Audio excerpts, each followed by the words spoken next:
Shri Krishna, Chaitanya, Prabhu, Nityananda, Shri Advaita Gadadhara, Shri Vasadi, Gaura Bhaktivinda. Hare Krishna, Krishna Krishna, Hare Hare. Hare Rama, Rama Rama, Hare Hare. Speaking on the disappearance day of Srila Bhaktisiddhanta Saraswati Thakur, I'll first speak a little bit about Hanuman. Hanuman is called Hanuman because he has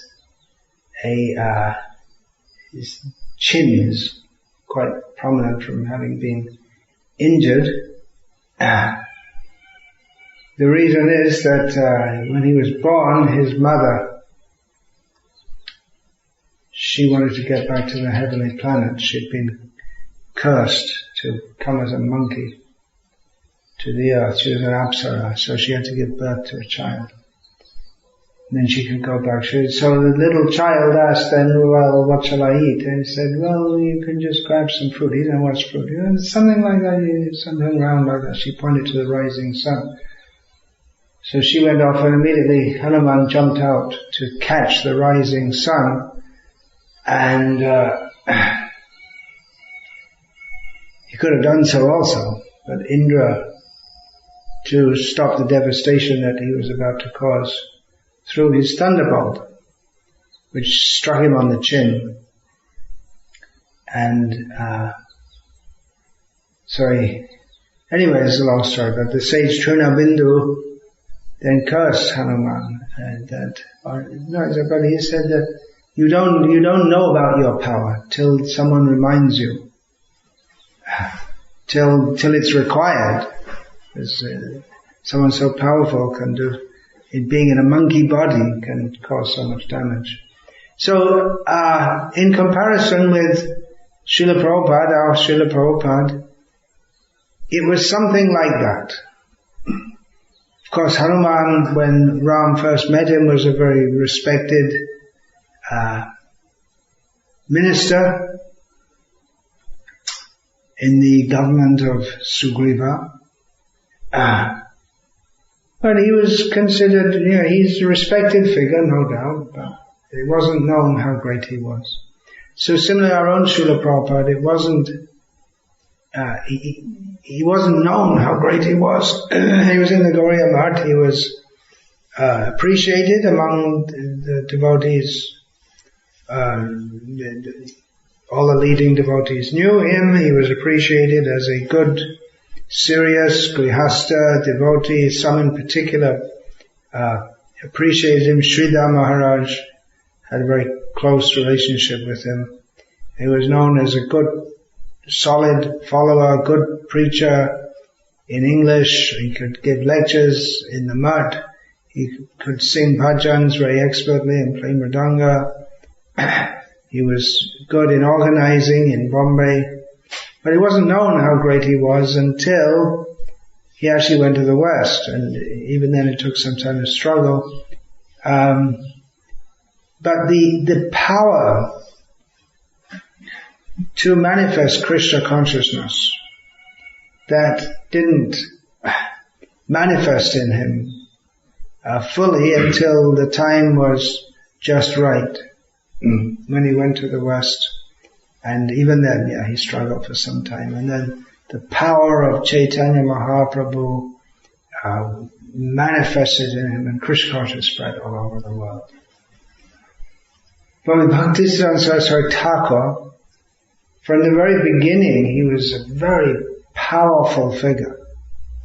Even as a child, Bhaktivinod Thakur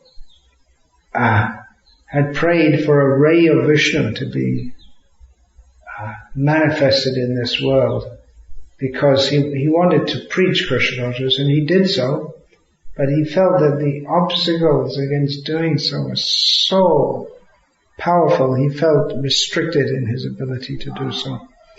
But Thakur and several children, the fourth son was he named him Vimala Prasad. Bhaktivinoda Thakur was living in Puri at that time. He had named that was his practice, to name his sons after various manifestations of Shakti, Durga. The first was Anada Prasad. Then another who became famous was Lalita Prasad. So there are different names of the Shaktis, Durga, manifestation of Durga. The manifestation of Durga, or Kali in Puri, where Bhaktisiddhanta was living, was Bimala. So he named him Bimala Prasad. At the age of 6 months, the Jagannath Rath Yatra came and stopped for 3 days outside the house of Bhaktivinoda Thakur.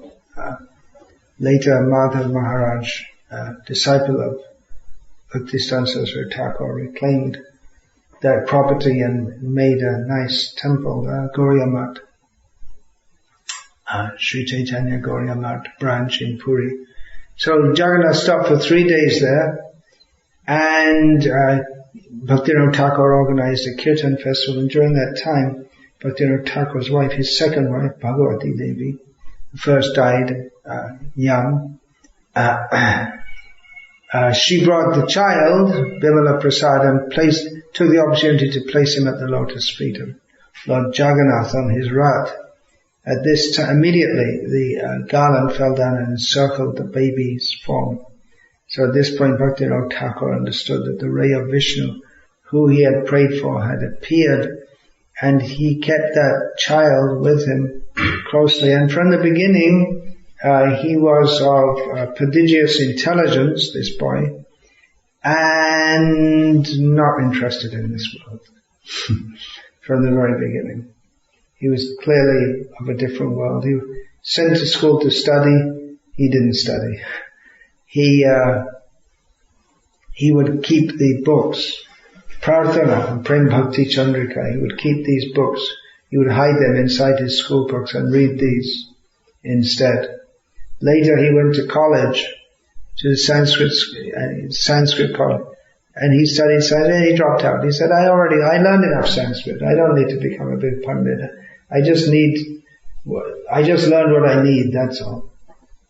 So in his youth he was brilliant in astronomy. Sometimes said astrology, but the two go together in it's the same word, Jyotish, in Vedic culture.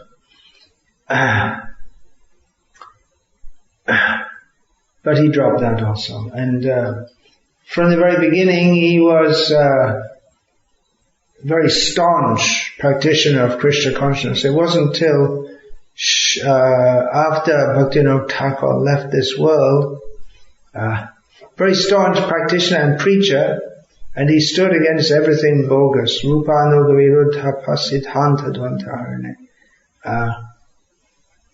He opposed everything that was opposed to the proper conclusions of Rupa Goswami. In Puri, he was living in Puri at one point, and he would harass the followers of this Ramdas Babaji, who was prominent there, the Radharaman Charan Das Babaji and Ramdas Babaji, his Nitai Gaur, Radhesham people, they'd become quite prominent, and he would harass them, and walk up to people and tell this is all bogus. And it was creating quite a stir. So Bhaktivinoda Thakur sent him to Mayapur to look after the affairs of the Jogpit, the birthplace of Chaitanya Mahaprabhu, which Bhaktivinoda Thakur had established a temple there, but the affairs are in disorder. There's no one to oversee it properly. So Bhaktisiddhanta Saraswati went there and lived in that remote spot. It was really just the jungle. He was a Calcutta boy, raised in Calcutta. And then he was out there surrounded by Muslims. Now if you go to Mayapur, there's all facilities to go there, but there are no facilities to go there.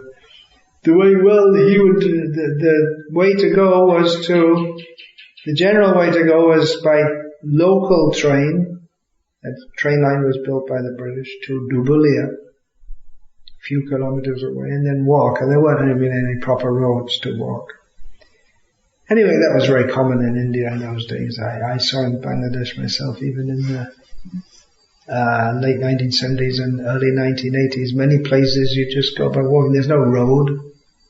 You just walk, that's all. Road means there's some footpath that just people by walking they made a path, that's all.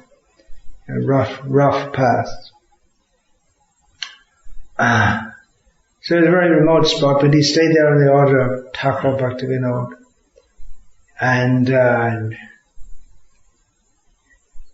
he had some idea, he wanted to preach, but there was one, but the order was there, you stay there and oversee these activities. So he's absorbed in study and chant. So what's he going to do there? What's he going to do? So, okay, I'll chant 1 billion names, holy names. So for years and years he was just simply chanting all day and night. After all, to manage the affairs of the Jogapith, they're just trying to keep whoever the pujari was there, trying to keep him satisfied. Because Bhaktivinoda Thakur made the system that the pujari should be a Brahmin caste, so Bhaktisiddhanta Thakur couldn't do it himself. It was the Dattas, they were Kayastas, which is Shudras by caste. Actually, although Kayastas, they're also considered high class because they're very intelligent and they're generally in government service, as Bhaktivinoda Thakur. He spent his life in government service, and Bhaktivinoda Thakur also found out for Ananda Prasad got government service. Bhaktivinoda Thakur was in the British government service, and then Ananda Prasad, the first son, and he got employment in the service of the king of Tripura, government service. Bimala Prasad also got recommendation, government service. Then when Bimala Prasad, being so righteous that he uncovered corruption in the offices, then he became very unpopular there. And but the Tripura king, the Tripura kings are traditionally since the time of Narottam Das, they're all Vaishnavas. So he was very pleased with Bimala Prasad, who spent much of his time reading all the books. He was self-educated to a large extent. He would just go in libraries and just read so many books. So he spent a lot of time reading the books in the library of the king of Tripura, Maharaj of Tipera, as the British called it. So after uncovering this corruption, Bimala Prasad, he just left this service. I said, I don't get involved in all this kind of thing. But the Maharaj was so pleased with him, he gave him a lifelong pension because he'd saved him so much money by uncovering all the corruption. So anyway, shortly after, after Bhaktivinoda Thakur passed away, just before that, not before, Gorky Shah also passed away. And then he wasn't going out much, but he was called once to the Kashim Bazaar Sammelani, a gathering of Vaishnavas called by the Maharaj of Kashim Bazaar. And he was already known. Oh, there's so much history. You have to read that book, Bhaktisiddhanta. He was already known as being a terrible opponent of everything bogus. From Siddhanta Saraswati was already known as being an enemy of everything that was bogus from his speech at the Sammelani in Midnapur district to decide on the relative status of Brahmanas and Vaishnavas. So when he went to Kashim Bazaar, all the gurus, they were afraid of him. And apart from that, sometimes he would go to Navadvip to give lectures, and his lectures were different from everyone else's. So they didn't want him to speak at all there at Koshin Bazaar. So after fasting 3 days, he came back without eating anything. He said it's not prasad. It's offered by someone who's not a proper devotee, so it's not prasad. Even though the Maharaj sent him so many nice foods. So he came back to Mayapur, and then again he cooked something and ate something. But he was discouraged. He thought, I have to, my guru, Gaur Kishore, he gave me the order to preach, to establish the truth. But who's going to listen to the truth? As soon as he starts to speak, they all shouted him down. He was given 5 minutes only to speak, and he was given the topic to speak on the Navadvipashta Matri Mandir, to speak on the Purama Mandir in Navadvip. There's a Durga temple in Navadvip, Purama. That was the subject he was given to speak on. 5 minutes. They didn't want to hear what he had to say at all. So even when he started to speak, after about 2 minutes they shouted him down. So he was discouraged. And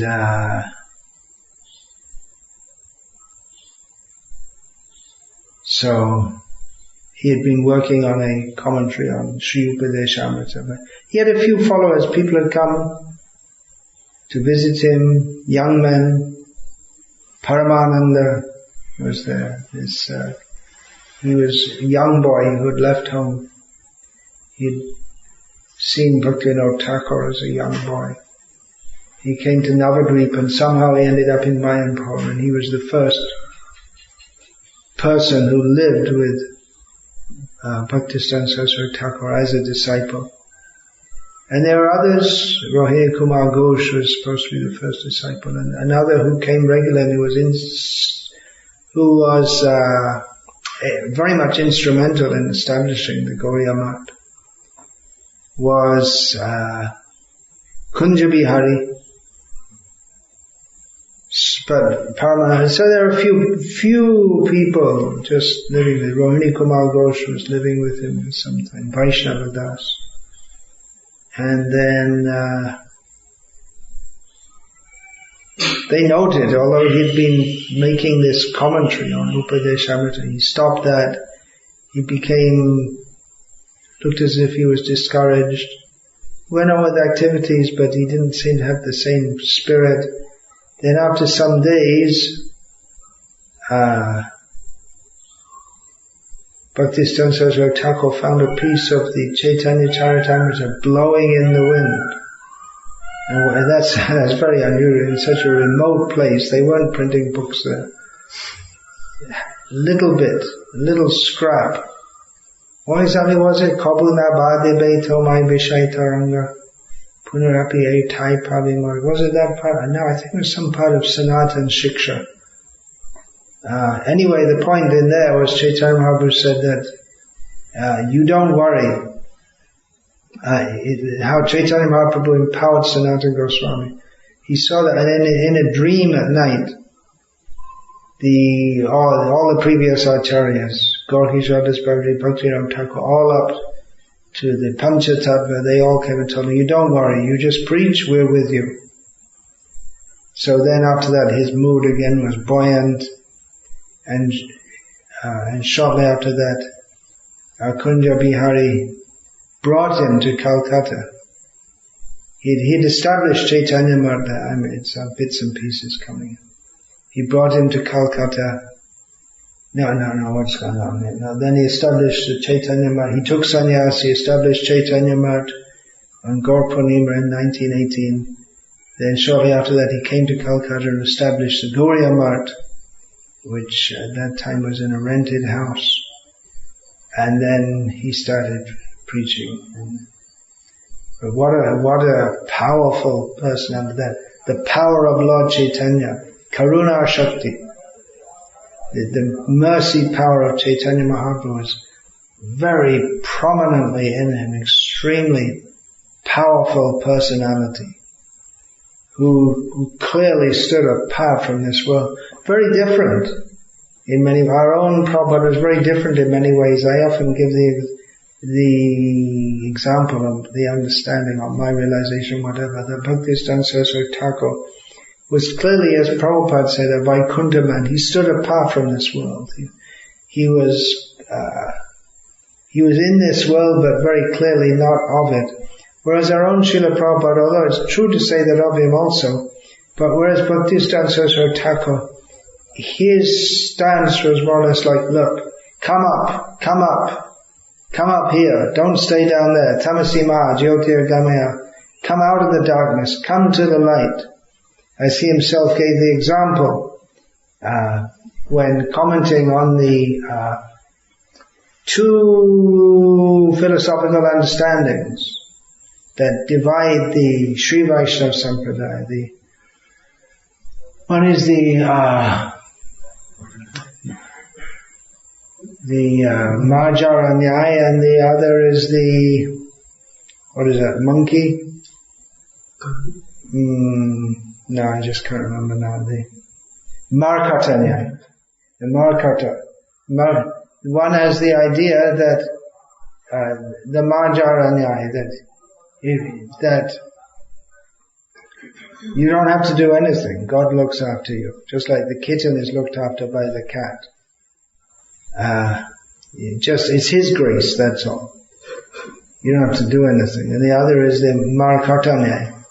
That no, it's, God looks after you, but it's like the, baby monkey holds on to the mother. He also makes his effort. So commenting on this, Bhaktisiddhanta Saraswati Thakur gave a different example altogether. That it's like this. It's like someone's in a well, you throw them a rope, they also have to catch it. So his position is like that. He's standing at the top of the well. We're fallen in the well. He's thrown down the rope. Catch it and come up. Whereas Prabhupada, his position was, how he presented himself, in many ways like an ordinary person.